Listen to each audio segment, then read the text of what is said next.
সমুদ্রের মাঝখানে এক বিশাল জাহাজ ভয়ঙ্কর ঝড়ে পড়ে টুকরো টুকরো হয়ে গিয়েছিল। যাত্রীদের মধ্যে থেকে কেবল একজন তরুণ নাম সায়েদ, সে ভাসতে ভাসতে এক নির্জন দ্বীপে পৌঁছালো। চেতনা ফিরে পেয়ে সায়েদ আল্লাহর কাছে কৃতজ্ঞতার চোখ ভিজিয়ে দিল। হে আল্লাহ, তুমি আমার প্রাণটা বাঁচিয়েছো, আলহামদুলিল্লাহ।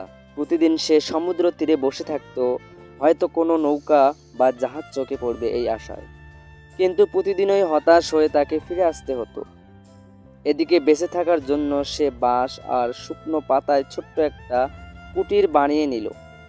সমুদ্র থেকে মাছ ধরতো আর বনের থেকে ফল ফলাদি খেয়ে দিন কাটাতো।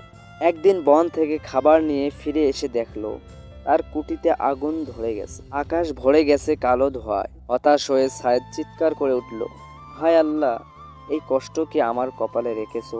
কিন্তু পরদিন সকালে সে দেখলো যে জাহাজটি সরাসরি দ্বীপের দিকে আসতেছে। পরে সে জাহাজে উঠল, তারপর ক্যাপ্টেনকে জিজ্ঞেস করলো, আপনারা কিভাবে জানলেন যে আমি এখানে আছি? জাহাজের ক্যাপ্টেন হেসে বললেন, আমরা তোমার ধোঁয়ার সংকেত দেখে এসেছি।